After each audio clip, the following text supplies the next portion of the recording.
ఎవర్రా అన్నది ఇష్టం వచ్చినట్టు వాగదు జగనన్న గురించి. అంటే మనము స్పీచ్ ఇచ్చేప్పుడు పేపర్ ఎగిరిపోతే పాపం జగనన్న పరిస్థితి ఏంటని చెప్పేసి వాగుతారా?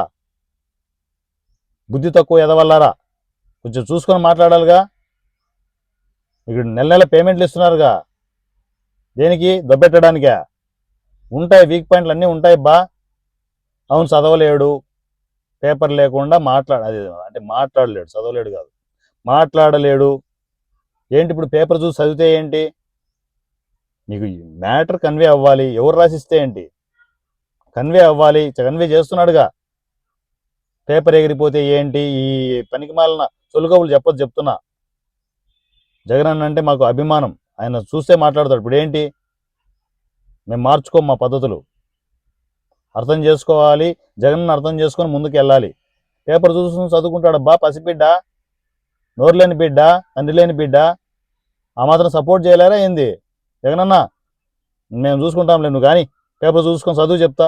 పేపర్ ఎగరైతే పట్టుకొని వచ్చి మళ్ళీ పేపర్ మీ చేతిలో పెడతాం పేపర్ని. నువ్వు కానీ అదే పద్ధతిలో కానీ చెప్తాం. అంటే మన పేపర్ లేకుండా మనం కష్టమైపోతాను నాకు తెలుసు. ఈ మధ్య జనాలు కూడా తెలిసిపోతోంది, అక్కడంతా రాసిచ్చేది తప్ప లోపల ఏమి ఉండదని చెప్పేసి. ఏం కాదన్నా జగనన్న, నువ్వు కానీ పేపర్ చూసి చదువు. ఎగిరెగిరిపోతుంటే మేమందరం లేమా ఇంటి చుట్టుపక్కల క్యాష్లు పట్టుకుంటూ నీకు ఆ పేపర్ ఇచ్చేసి మళ్ళా ధైర్యంగా దమ్ముతో మాట్లాడే ఆ సపోర్ట్ ఇస్తాం. జగనన్నకు జై అని చెప్పేసి. జగనన్న నువ్వు కానీ ఈసారి వైఎస్ఆర్సీపీ ఒక రేంజ్లో ఉండాలి. 11 నుంచి వద్దన్న, ఒక్క సీటుకు వద్దు, ఆ పనులు చేయకు, చూసుకొని మనం చదువుకుంటూ వెళ్దాం. పొరపాటున ఏమైనా రాంగ్ పేపర్ ఇస్తే మాత్రం ఇక్కడ నుంచి నా నుంచి స్కాన్ అవుతుంటుందిలే.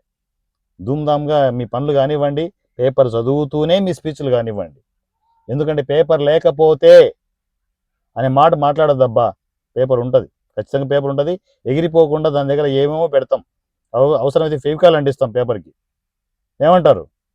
జగనన్న అంతే.